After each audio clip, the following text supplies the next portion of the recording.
Asante sana mheshimiwa ndugu yangu Osoro. Na wakwa ni Biamore. Biamore naende. God is good all the time. Bwana Yesu asifiwe.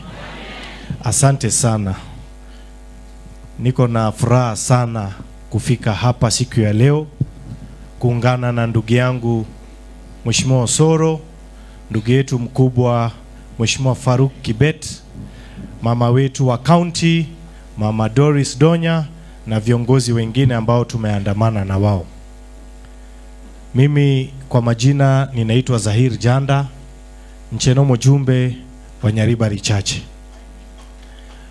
Sina mengi ya kusema vile ndugu yangu Osoro amesema. Mimi niko na mambo mawili peke yake ya kusema. Kwanza kabisa tunashukuru Nyasaye kwa kutupa nafasi ya kufika hapa siku ya leo. Ya pili na ya mwisho, vile mheshimiwa Osoro amesema hiyo maneno yote ni ukweli, mheshimiwa Osoro. Lakini kuna mahali moja sikubaliani na mheshimiwa Osoro. Mheshimiwa Osoro hiyo maneno amesema alipofika Keumbu akarukia lori, ile kitu hakusema yote ni ukweli. Walikuwa wamemtoa taloni. Si ni ukweli? Kwa sababu nakumbuka hiyo siku alinipigia simu akilia machozi akiniambia watu wamenifanyia namna hii. Wakati hiyo mimi nilikuwa sijakuwa mjumbe. That is the reality. Huyu muungwana alisumbuka sana. Tulikuwa na yeye. Mimi nilikuwa aspirant na yeye alikuwa mjumbe. Na tumefanya kazi na yeye. And I want to thank you Mheshimiwa Osoro for standing with us, for standing with the President of Kenya, and for standing with the people of the Gusii Nation. Asante sana, tumpige makofi. Yale ambaye sisi tulipitia wakati tukitafuta kura kwa hii serikali, Mheshimiwa Osoro anajua. Tulipigwa vita. Hata mimi nikiwa huko Nyaribari Church, nilikuwa naenda mkutano tiagas, viboko unakimbizwa.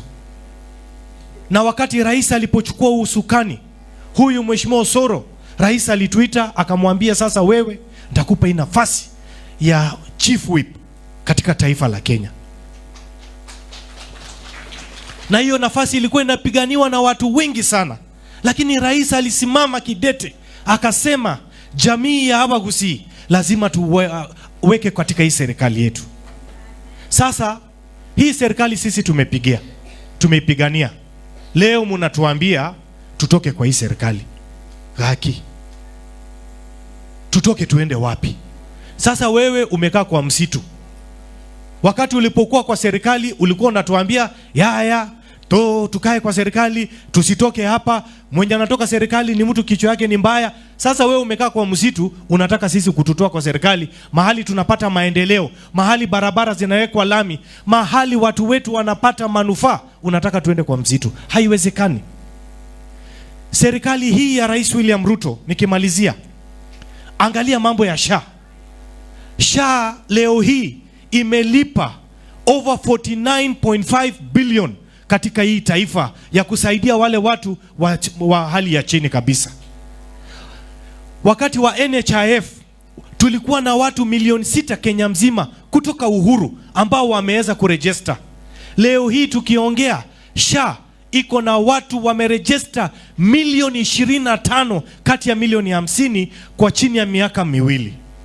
Kwa hivyo tushike viongozi wetu mkono na tusaidie hii serikali, Rais William Ruto asonge mbele. Mnakubaliana na sisi? Ya mwisho nikimalizia, juzi kweli tulikuwa State House. Lakini tulikuwa State House kwa sababu ya jamii ya Gusii. Tulitoka Kisii na Nyamira. We went in our thousands. We went in our numbers. But the day when we left State House, we walked out in our numbers with billions of shillings in terms of development to the Gusii region. Rais alitupatia ahadi hapa kwa Mheshimiwa Silvana Osoro, kuna hii housing project ambayo inaenda kujengwa. Hapa South Mogirango kuna mahospitali mapya ambayo yanakuja, barabara ya lami, kuna stadium. Nimesikia tulikuwa tunashikana mashati na huyu ndugu yangu Mheshimiwa Osoro, tulikuwa tunavurutana, kwa sababu ya stadium. Mimi nilikuwa nataka kupeleka huko Nyanturago na huyu ananivuruta hapa. Tukawa tumeshikana mashati. Mimi napeleka Nyanturago, Osoro amekataa, anasema inaenda South Mogirango. Mpaka rais akasema hapana, wewe utapewa na wewe utapewa. Na sasa stadium nyingine itakuja, kiwanja ya mpira, kiwanja kubwa itajengwa hapa Nyamarambe hivi karibuni kwa mapenzi ya Nyasaye. Kwa hivyo sina mengi ya kusema. Mimi nataka kuwaambia watu wetu wa jamii ya Gusii, mtu asiwaeleze maneno yoyote. Unajua unaweza kuwa hata na mtoto wako mwenye umemzaa, lakini hata sadaka ya kanisa haiwezi kukutolea.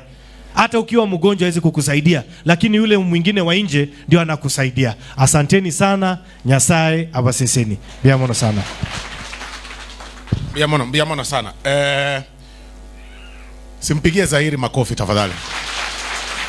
Zaheer, ujue kuna project ya kumaliza shamba, kulipa shamba hapa.